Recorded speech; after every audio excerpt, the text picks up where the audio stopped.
ወርደናት ያደመና እንቅልፍ የለንም ታላቅ ነጎድጓድ ሆኗልና አነቃን ለምስጋና ለደብረ ታቦር ወይም ለቡሄ በዓል በሰላም አደረሳችሁ። አንተ ውእቱ መሶበ ወርቅ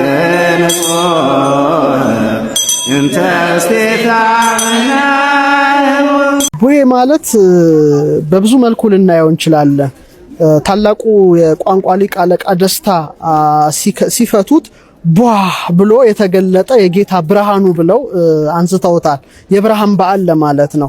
ምክንያቱም በዚህ ዕለት የክብር ባለቤት ጌታችን አምላካችን መድኃኒታችን ኢየሱስ ክርስቶስ ከደቀ መዛሙርቱ ሶስቱን ጴጥሮስን፣ ዮሐንስንና ያዕቆብን ይዞ ወደ ረጅም ተራራ ይዟቸው እንደወጣ ቅዱስ ወንጌል ይናገራል። ያ የተራራው ስም ታቦር ይባላል። ስምንቱን ደቀ መዛሙርቱን ከተራራው ግርጌ አኑሯቸው ነው የወጣው። አብሯቸው ሳለ ወተወለጠ አርአያሁ በቅድሚ ሆሙ ይላል። ፊት መልኩ በፊታቸው ተለወጠ። ወአብርሃ ገጹ ከመፀሐይ ፊቱም እንደ ፀሐይ አበራ ካለ በኋላ ወአልባሲሁኒ ኮነ ጻዕዳ ከመበረድ ልብሱም እንደ በረዶ ነጭ ሆነ ይላልና ጌትነቱን ገለጠ፣ ብርሃኑን ገለጠ፣ ምስጢረ መንግስቱን ገለጠ ማለት ነው። ያን ጊዜ ሞትን ሲያይ የተሰወረው ኤልያስና ከሞተ 1644 ዘመን ያለፈው ሙሴ መጥቶ አብረው ሲነጋገሩ ከክርስቶስ ጋር እንደነበረ ቅዱስ ወንጌል ይናገራል።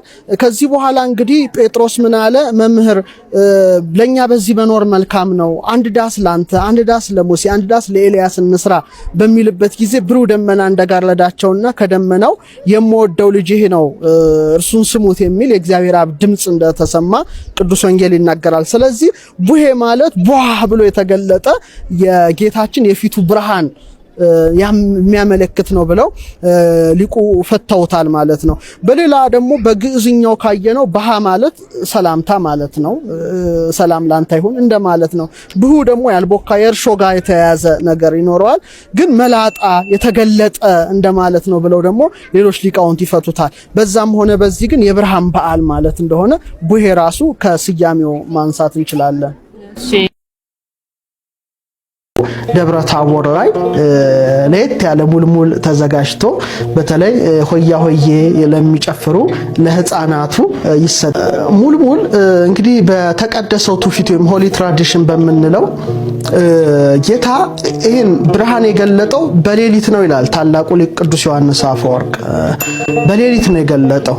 ዳዊትም ታቦርና አርሞኒየም ባንተ ስም ደስ ይላቸዋል ብሎ ጽፏል አስቀድሞ።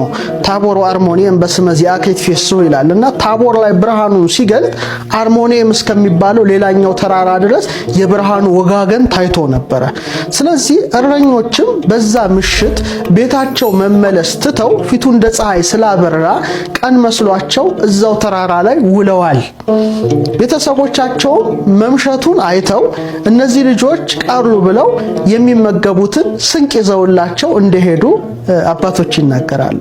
ስለዚህ ለደብረ ታቦር እንግዲህ ህብስት ተዘጋጅቶ በብርሃኑ ነጸብራቅነት እረኞች ተመስጦ ውስጥ ገብተው ከተራራ ወደ ተራራ እየሄዱ ቀን መስሏቸው መዋላቸውን ቤተሰቦቻቸውም እነሱን ጥየቃ ህብስት ይዘው መሄዳቸውን አመልካች ነው ብለው ሲተረጉሙ፣ ሌሎቹ ሊቃውንት ደግሞ ሐዋርያትም ረጅም ሰዓት ተራራው ላይ ያሳልፈዋል። ታቦር ተራራ ላይ ሲመለሱ ከታች ከተራራው ስር ወይም ከእግረ ደብረ ወይም ከተራራው በታች ያሉት ደግሞ ህብስት ይዘው ተቀብለዋቸው ነበር ይላሉና ይህንን ለመወከል በተለየ መልኩ ደብረ ታቦር ላይ ለየት ያለ ሙልሙል ተዘጋጅቶ በተለይ ሆያ ሆዬ ለሚጨፍሩ ለህፃናቱ ይሰጣል። በተለየ ደግሞ ህፃናት መሆናቸውና ወንዶች መሆናቸው እረኞቹን ተራራው ላይ የቆዩትን እረኞች ለመወከል በእንዲህ ያለ መልኩ በዓሉ ከጥንት ጀምሮ እስካሁን ድረስ ሲከበር ኑሯል።